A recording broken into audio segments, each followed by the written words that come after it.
sound that shattered the midnight. Silence of our lake cabin wasn't a storm or a falling branch from one of the ancient pines that guarded our property.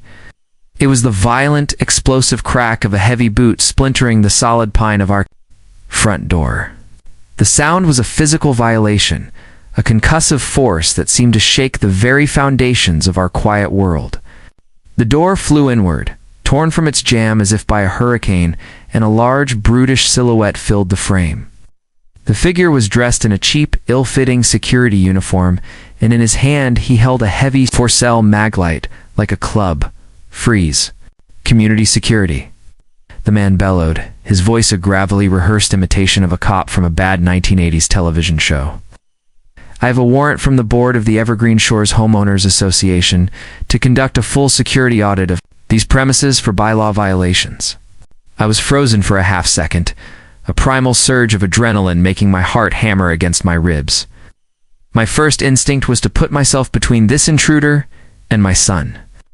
But beside me, in the warm, multicolored glow of the 6 monitors that served as his command center, my 15-year-old son Leo didn't even flinch.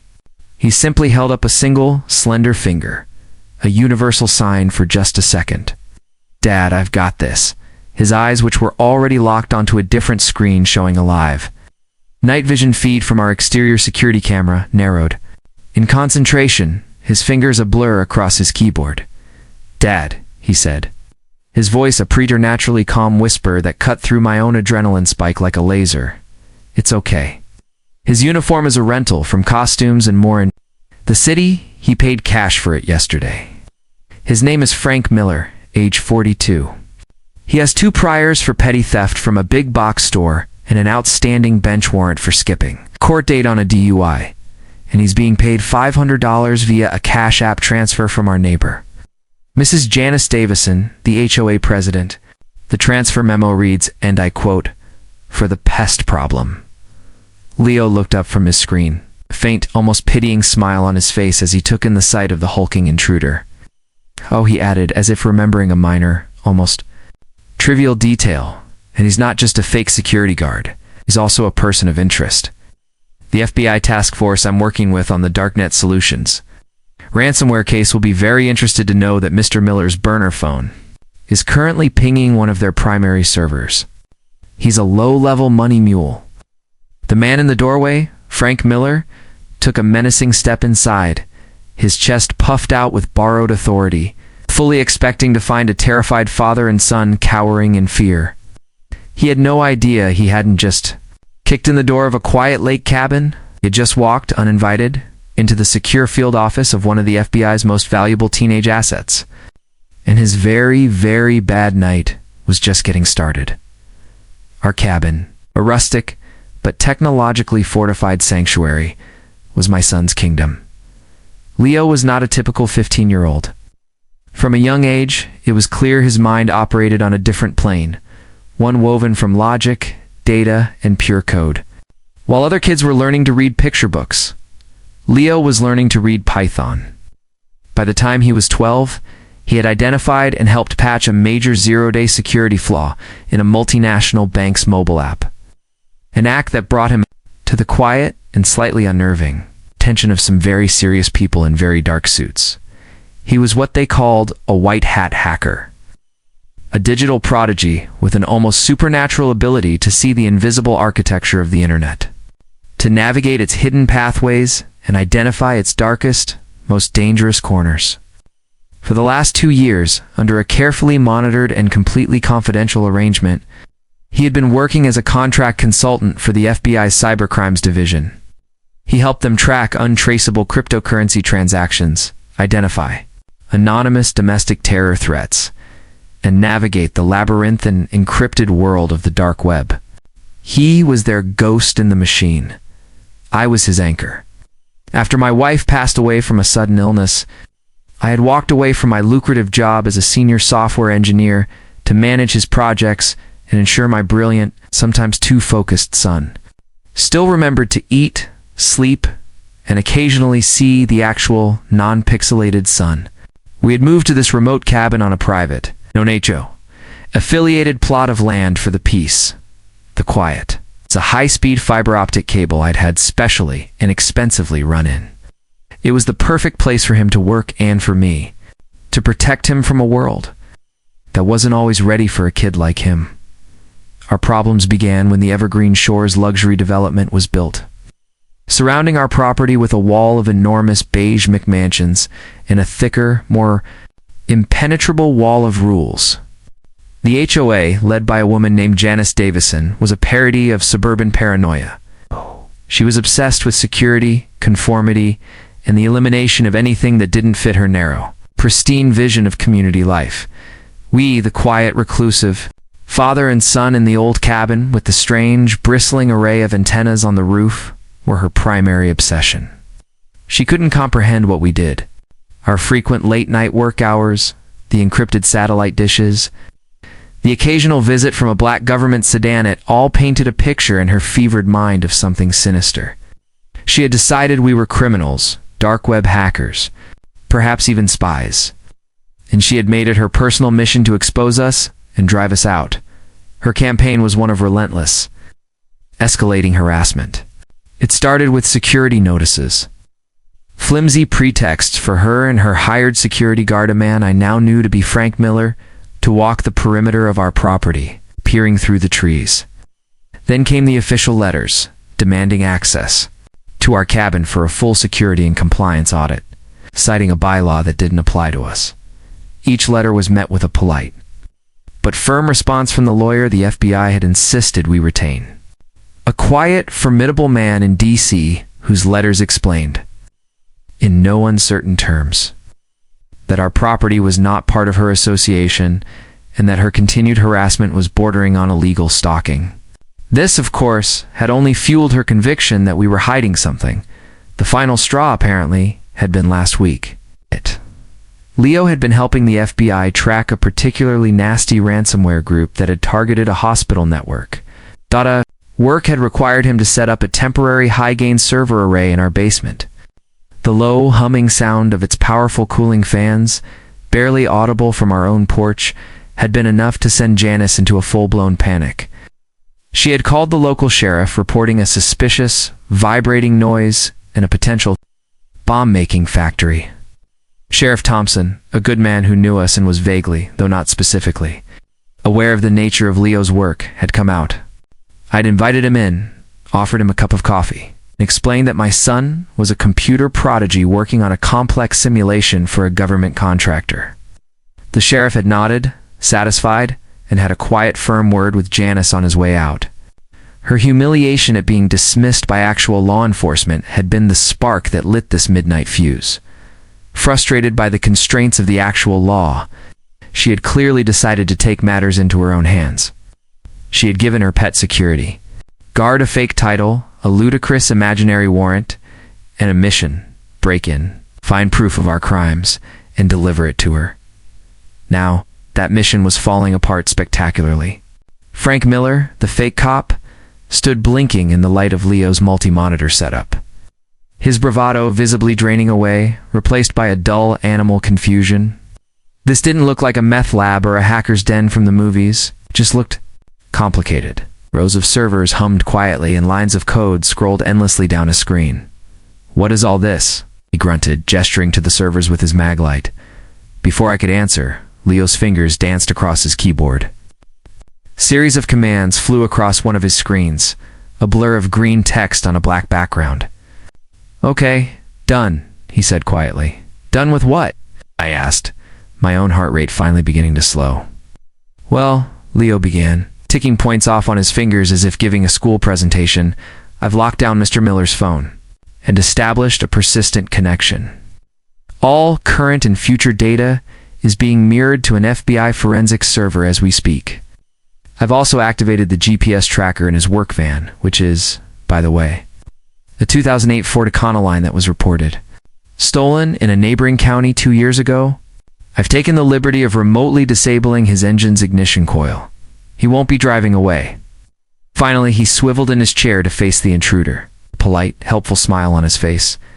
"I've just spoofed a text message from your burner phone to Mrs. Davison's number. It says, 'The package is secured. Come to the front door now to receive it.' Her phone's GPS indicates she's waiting in her car at the end of the driveway. She's on her way. Frank Miller stared at my son, his mouth agape, his face a mask of pale, dawning terror. He was beginning to understand that the pest problem he'd been hired to handle was something far beyond his comprehension. The quiet cabin on the lake was a spider's web. He, along with his arrogant employer, had just blundered right into its center. The 5 minutes we waited for Janice Davison to arrive were the most exquisitely tense and silent moments of my life. Frank Miller, the would-be enforcer, stood frozen in the middle of my living room, a hulking statue of impotent fear. The heavy crowbar he had used to breach our door lay forgotten on the floor like a dead snake. He kept glancing from my son, who had calmly returned to tracking a string of encrypted data packets on his main monitor, to the gaping, splintered hole where our front door used to be, as if hoping for an escape that he somehow knew was no longer possible. "Who are you people?" he finally whispered, his voice a dry, cracking sound. Leo, without taking his eyes off the screen, answered him. "We're the people you really shouldn't have kicked a door in on, Frank." The simple, declarative statement hung in the air, more terrifying than any threat. The modern world is built on a fragile scaffolding of digital connections, bank accounts, communications, transportation, and this man was just beginning to realize that the 15-year-old boy in the chair in front of him was a master architect of that world, capable of building and demolishing it with a few keystrokes. A set of headlights swept across the living room window, followed by the crunch of expensive tires on our gravel driveway. A car door, heavy and solid, opened and closed with a confident thud. "Showtime," Leo whispered, finally looking up from his screen. I moved to stand beside him, my hand resting protectively on his shoulder, and we both watched the live feed from the front door camera. Janice Davison appeared, striding purposefully up our walkway. She was wearing a silk robe and a look of triumphant expectation. She was here to receive the package, the damning evidence that would finally validate her crusade and rid her of the strange, secretive neighbors who had so stubbornly refused to bow to her authority. She stopped at the ruined doorway, her triumphant expression faltering as she took in the scene. She saw her hired thug, standing pale and trembling like a scolded child. She saw me, standing calmly beside my son, my arms crossed over my chest. And she saw Leo, who swiveled in his chair to face her, a polite, almost curious smile on his face. "Mrs. Davison," Leo said, his voice clear and steady, a stark contrast to the midnight chaos she had created. "So glad you could join us. Frank was just telling us how you hired him to conduct a security audit. Is that correct?" Janice's eyes darted from me to Frank, a flicker of pure panic in their depths. "What is this, Frank? What's going on? Did you secure the evidence, the computers?" "Ma'am," I said, my voice as hard as ice, "the only evidence being secured tonight is of the multiple felonies you have orchestrated. Your man here has committed breaking and entering while impersonating an officer. You are an accessory to that." And I gestured to the phone in my son's hand. "You've both done so in the middle of a federally monitored operation." "Federally monitored," she scoffed, a last desperate gasp of her usual indomitable arrogance. "Don't be ridiculous. You're just a strange little man and his even weirder son. You have no power here. I am the president of this association." "Where you're mistaken," Leo said. He tapped a few keys, and the large 16-inch monitor on the wall, the one Frank had likely assumed was for movies, flickered to life. It was a live screen share of a secure video conference. On the screen were 3 faces, looking out with grim, serious expressions. One was a man I recognized from press briefings as the FBI's assistant director for the cybercrimes division. The other 2 were members of the Darknet Solutions Task Force, the very agents Leo had been working with all evening. Double quotes Mrs. Davison. The assistant director's voice boomed from the high-fidelity speakers, crisp and clear despite the late hour. "My name is Director Jameson. You're currently speaking with the Federal Bureau of Investigation. Your hired associate, Mr. Miller, as I'm sure he is now aware, is a person of interest in one of our ongoing domestic terrorism cases. Thanks to my young consultant, who you can see in the room with you, We have just acquired a full, unencrypted data dump of his phone, which seems to include some very interesting correspondence with you regarding a pest problem. You have, in your misguided attempt to harass a private citizen, managed to directly interfere with an active federal investigation. I would advise you to stay exactly where you are. The real police are on their way." The color drained from Janice Davison's face. She looked as if she had been turned to stone. The world she knew, world of HOA rules, landscaping committees, and the absolute authority of her own opinion had just dissolved around her, replaced by a terrifying new reality of federal agents and domestic terrorism charges. The arrival of the local sheriff's deputies was almost an anticlimax. The same Sheriff Thompson who had visited last week arrived, this time with a full contingent of 4 deputies. Quiet order.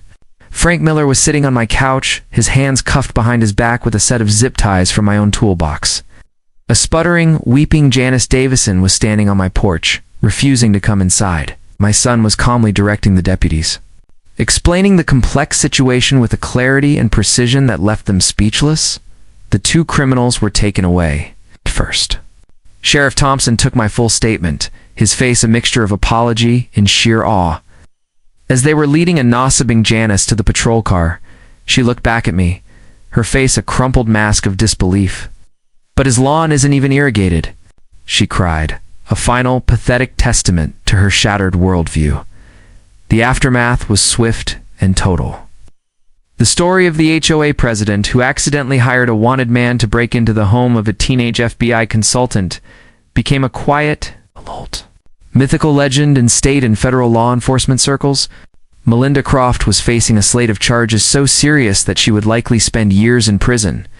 The Evergreen Shores HOA, facing a massive lawsuit from me and a federal investigation of its own for its complicity, was dissolved by a court order in a matter of months, its authority shattered, its residents fleeing from the scandal. A week later, a new, reinforced door stood in the frame of my cabin, paid for by the first settlement check from the HOA's terrified insurance company. The quiet had returned, but it was a different kind of quiet. It was the quiet of a sanctuary that had been tested to its limits and had held. I was sitting on the porch, watching the sun set over the lake, when Leo came out and sat beside me. He was quiet for a long time, watching the water. "I'm sorry this happened, Dad," he said finally, his voice soft. "I know you wanted us to be left alone here." "Don't be," I replied, putting my arm around his thin shoulders. "You were amazing. You protected us. You protected our home." He just nodded, leaning his head on my shoulder. We sat there and watched the stars come out, 2 strange outliers in a world that didn't always understand them. The quiet cabin. On the lake was our fortress. Its greatest defense wasn't the high-tech gear or the federal connections that filled its walls. It was the quiet, brilliant mind of a 15-year-old boy who knew how to turn a bully's greatest weapon, fear of the unknown, back on itself with devastating precision.